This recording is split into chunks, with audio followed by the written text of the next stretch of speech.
காதல்னா ஒருத்தர் நம்ம வாழ்க்கையில் ஒரு சாதாரண மனிதராக இல்லாமல் நம்ம நாள் முழுக்க நினைவில் இருக்கிற ஒரு ஸ்பெஷல் ஆளாக மாறிட்டுறது தான்.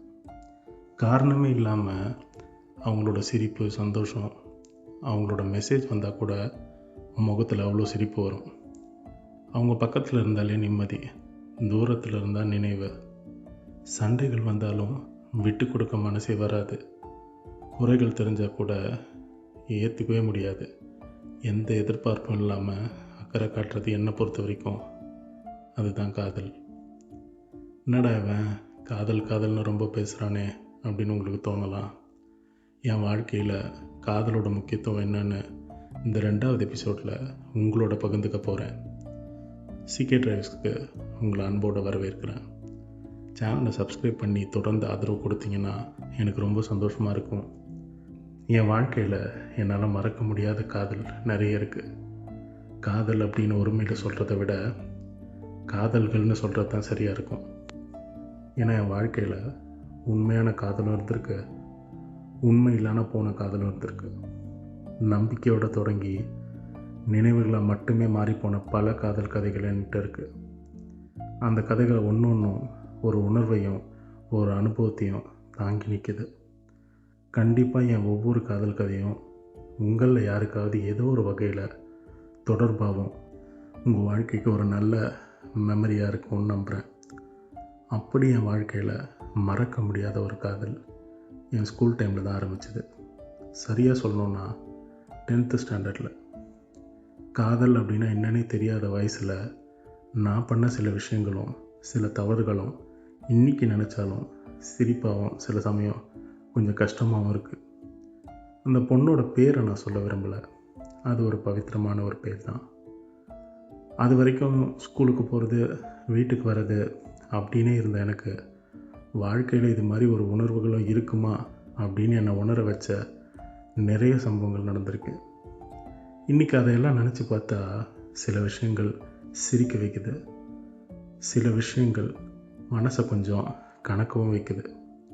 பொதுவாகவே ஒரு புது ஸ்கூலில் சேர்றது 9th ஸ்டாண்டர்டில் நடக்கும், இல்லை அதுக்கு முன்னாடி தான் நடக்கும்.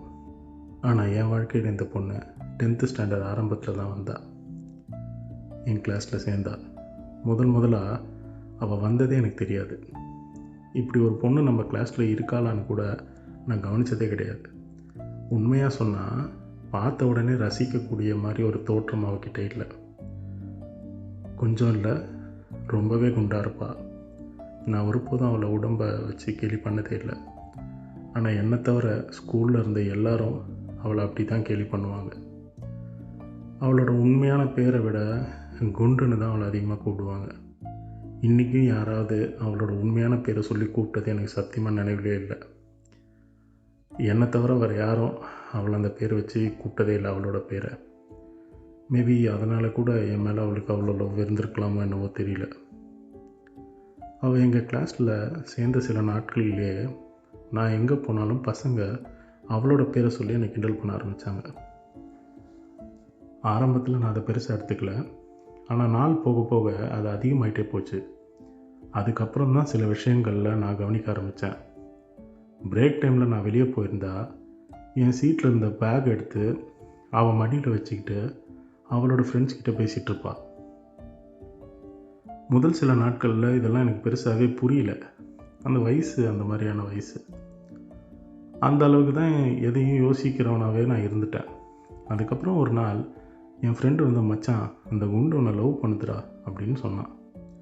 அந்த ஒரு வார்த்தை என் மனசுக்குள்ளே பல கேள்விகளை உருவாக்க ஆரம்பிச்சிது. எனக்கு எதுவுமே புரியல. என் பயம் என்னென்னா, இவனுங்க எல்லாருமே சேர்ந்து லவ்னு சொல்லி என்னை ஓட்டியே சாவடிச்சிருவானுங்க. அந்த வயசில் லவ் அப்படின்னால என்னன்னு எனக்கு தெரியாது. நான் அந்த பொண்ணுக்கிட்ட பேச முயற்சி பண்ணேன். ஆனால் உண்மையாக சொல்லணும்னா எனக்கு அவளை பிடிக்கல. அதனால் அவள் செய்கிற எல்லா விஷயமும் எனக்கு எரிச்சலாக தோண ஆரம்பிச்சிருச்சு. நான் இல்லாத நேரத்தில் அவள் செஞ்ச சின்ன சின்ன விஷயங்கள் கூட போயிட்டு நான் திட்ட ஆரம்பிச்சிட்டேன், சண்டை போட ஆரம்பித்தேன், அவளை அசிங்கப்படுத்தினேன். எனக்கு பிடிக்கலன்னு நேரடியாக சொல்லி சண்டை கூட போட்டிருக்கேன். இன்றைக்கி அதெல்லாம் நினச்சா ரொம்ப கஷ்டமாக இருக்குது. என்னோடய ஃப்ரெண்ட்ஸுன்னு சொல்லிக்கிட்டு என்னோட கூட இருந்த சில பேர் அவள் பணக்கார பொண்ணுன்னு இவங்க எல்லாருக்குமே நல்லா தெரியும். என்னோட பேச வைக்கிறேன் அப்படி இப்படின்னு சொல்லி அவளை ஏமாற்றி டெய்லி நிறைய காசு வாங்கிட்டு போய் ஸ்நாக்ஸ் சாப்பிட்றத ஒரு வழக்கமாக வச்சுருந்தானுங்க. அவளும் அதை நம்பி டெய்லி 100 200 கொடுத்துக்கிட்டே இருப்பாள். நான் மிஸ்கிட்ட கம்ப்ளைண்ட் பண்ணேன், கோவப்பட்டேன், எவ்வளவோ பண்ணேன். ஆனால் ஒரு விஷயம் நம்மளை தேடி வரப்போ அதோட அருமை நமக்கு புரியாதுன்னு சொல்லுவாங்கள்ல, அதுதான் என் லைஃப்பில் அப்போ நடந்தது. வருஷம் வேகமாக ஓடிப்போச்சு. பப்ளிக் எக்ஸாமும் வந்துச்சு. ஆனால் இந்த கிண்டல் கேதி எதுவுமே நிற்கலை. அதே மாதிரி அவள் என் மேலே வச்சுருந்த லவ்வும் குறையவே இல்லை. எக்ஸாம் முடிஞ்சதும் எல்லோரும் வெளியெல்லாம் போய் பார்க்கலாம், மீட் பண்ணலாம் அப்படின்லாம் சொல்லி கூப்பிடுவாங்க. ஆனால் அவள் அங்கே வருவா அப்படின்னு தெரிஞ்சதுன்னா நான் அங்கே போகவே மாட்டேன். ஒரு நாள் என்னோட பேசணுன்னு நினச்சி அவள் என் அப்பா நம்பருக்கு கால் பண்ணான். ஆனால் நான் என்ன நடந்துச்சுன்னே புரிஞ்சிக்காமல் நான் ரொம்ப கோவத்தில் அவகிட்ட தப்பாக பேசி கத்தி ஃபோனை வச்சுட்டேன். அதுக்கப்புறம் அவகிட்ட இருந்து எந்த பதிலும் வரல, எந்த காலும் வரல, எந்த முயற்சியும் எடுக்கலை. அப்போ அது எனக்கு ஒரு பெரிய விஷயமாகவே தெரியல. ஆனால் டைம் போக போக தான் சில அமைதியோட அர்த்தம் எவ்வளோ பெருசுன்னு புரிஞ்சுது. அடுத்த வருஷம் ஸ்கூல் திறந்துச்சு. எல்லோரும் வந்திருந்தாங்க, அவளை தவிர.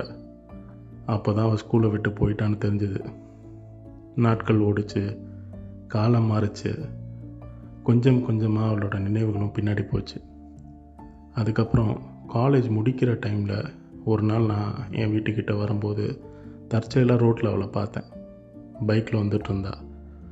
பார்த்தோம், பேசினோம். அப்போ எனக்கு அந்த கோவம்லாம் எதுவும் இல்லை, ஒரு ஆச்சரியம்தான். எப்படி இருக்க அப்படின்ற மாதிரி ஒரு ஆச்சரியம். நம்பர் ஷேர் பண்ணிக்கிட்டோம். கொஞ்ச நாள் நல்லா பேசினோம். ஆனால் அந்த பேச்சு எல்லாமே ஃப்ரெண்ட்ஸாக தான், அந்த எல்லையை தாண்டி எங்கேயுமே போகலை. அது நல்ல ஃப்ரெண்ட்ஷிப்பாகவே தான் இருந்தது. இப்போ அவள் எங்கே இருக்கா, என்ன பண்ணுறான்னு எதுவுமே தெரியாது. ஆனால் எங்கே இருந்தாலும் அவள் நல்லா இருக்கணும் அப்படின்றது மட்டும் நான் மனசார ஆசைப்பட்றேன். என் வாழ்க்கையில் நடந்த அடுத்தடுத்த சம்பவங்கள் எல்லாத்தையும் இப்போ திரும்பி பார்க்குறப்போ இந்த ஒரு விஷயம் இன்றைக்கும் எனக்குள்ள ஒரு குற்ற உணர்ச்சியாகவே இருக்குது. அப்போ நான் கொஞ்சம் மெச்சூர்டாக நடந்திருந்தா, குறைஞ்சபட்சம் அவரோட ஃபீலிங்ஸை மதிச்சிருந்தா இந்த வருத்தம் இப்போ இருந்திருக்காதோ அப்படின்னு தோணுது. என்னோடய கதையை இவ்வளோ நேரம் பொறுமையாக கேட்ட எல்லாருக்கும் ரொம்ப நன்றி. அடுத்த வீடியோவில் என் வாழ்க்கையில் நடந்த அடுத்த கதைகளை உங்களோட பகிர்ந்துக்க விரும்புகிறேன்.